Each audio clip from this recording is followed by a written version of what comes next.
Yang Bertua, saya terima kasih atas kesempatan yang diberikan untuk memberikan penjelasan. Dan pada 22 Januari 2026, terdapat laporan yang mendakwa Malaysia telah menyerahkan 5,207 hektar tanah kepada Indonesia sebagai pampasan bagi 3 buah kampung di kawasan Nunukan, berdekatan sempadan Sabah dan Kalimantan, iaitu Kampung Kabunggalo, Kampung Pagar dan Kampung Tetagas. Secara dasarnya, Bertua, pendirian kerajaan jelas tertakluk kepada undang-undang, perjanjian dan konvensyen yang berkuat kuasa. Dalam hal terkait persempadan semula dengan Indonesia, kita juga amat menghormati kesepakatan bersama sebagai negara sahabat di antara Malaysia dan Indonesia. Atas penentuan sempadan darat antara bangsa Malaysia dengan Republik Indonesia adalah berdasarkan 2 konvensyen dan 1 perjanjian.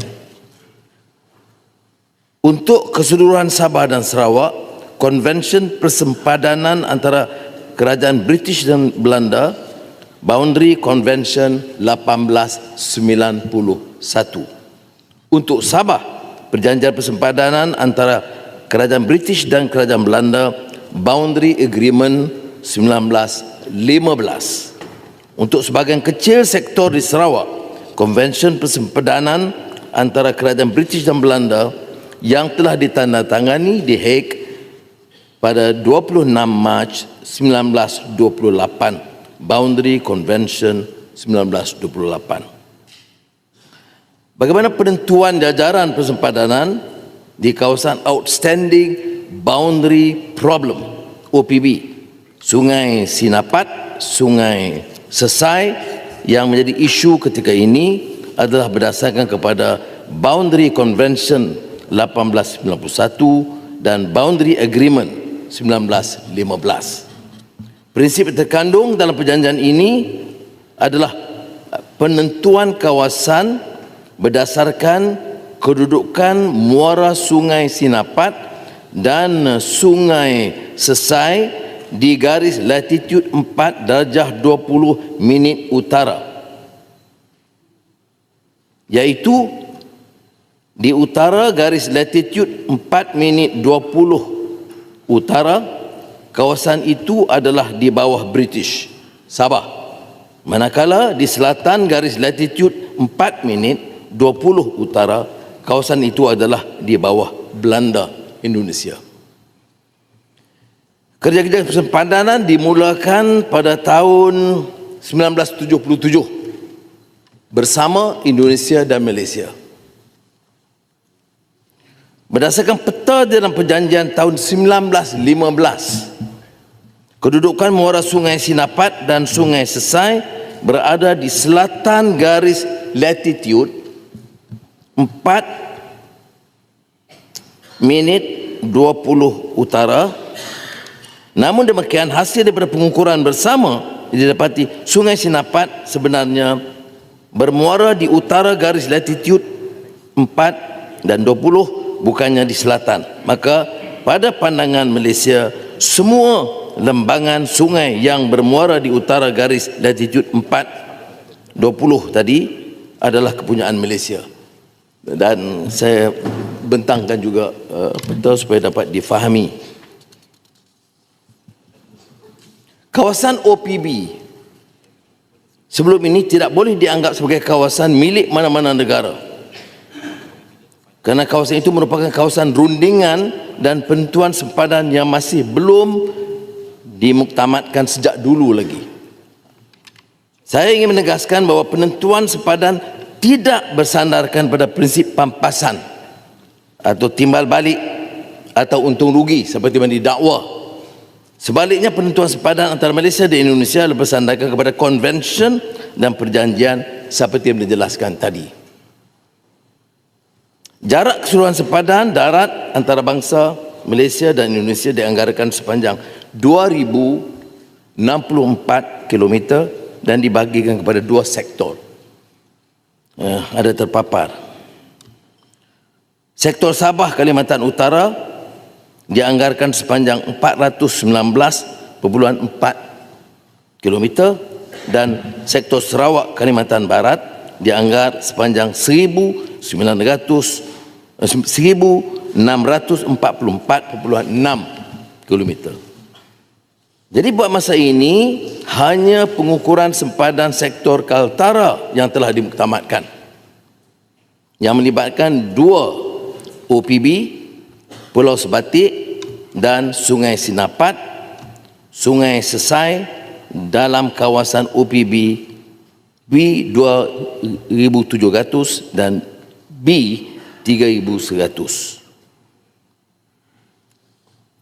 Bagi outstanding border problem OPB Pulau Sebatik, kerja kesihatan penandaan pengukuran semula oleh kedua-dua negara dijalankan pada bulan Februari hingga November 2019. Itu yang dikatakan hasil pengukuran yang diperolehi mendapati jarak muktamad East Pillar ke New West Pillar 23.842 km. Manakala bagi OPB Sungai Sinapat dan Sungai Sesai, kerja siasatan, penandaan, pengukuran yang dibuat sekali di antara pegawai pemetaan Indonesia dan Malaysia dilakukan sehingga Ogos 2022 dan Oktober 2023. Itu jarak muktamad 11,545 km. Jadi proses pengukuran rundingan itu berjalan selama 47 tahun sejak 1977, diselesaikan secara berperingkat, tetapi pada hemat kita harus disegerakan untuk menjaga hubungan baik antara dua negara berdasarkan perjanjian dan konvensyen antarabangsa seperti mana disebut tadi. Dalam semua perundingan ini, kalau terkait dengan Sabah, seperti juga Sarawak, Wakil Kerajaan Negeri Sabah, Pejabat Ketua Menteri, Pejabat Peguam Negeri Sabah, Jabatan Tanah, Jabatan Ukur Sabah, semua dilibatkan sepenuhnya. Setiap inci tanah dirundingkan, disepakati oleh Kerajaan Sabah sebelum dimuktamadkan dengan Kerajaan Malaysia dan Indonesia. Maka sebab itu setelah ini dimuktamadkan, baru dirujuk ke mesyuarat ke-45 Jawatankuasa Sempadan bersama Indonesia Malaysia 18 Februari 2025. Melalui MOU tersebut, OPB Pulau Sebatik, keluasan baru yang diperoleh oleh Malaysia adalah sebanyak 0.05 km persegi bersamaan 5 hektar 12 ekar. Dan Sungai Sinapat, Sungai Sesai, Malaysia memperolehi kawasan tambahan seluas 78 km persegi bersamaan 780 hektar atau 1,927 ekar. Keseluruhan kawasan pertikaian di OPB Sungai Sinapat, Sungai Sesai dalam kawasan OPB 2,700 dan 3,100 berjumlah 5,987 hektar, dan kawasan ini sememangnya berada di kawasan pentadbiran Indonesia. Kalau lihat peta, itu kawasan yang daripada awal hak Indonesia, tetapi oleh kerana peta itu belum dimuktamadkan, kita tidak bersetuju. Tapi selama ini sejak 1915 itu tidak dipertikai oleh semua kerajaan Inggeris dan kerajaan Malaysia sejak 1915.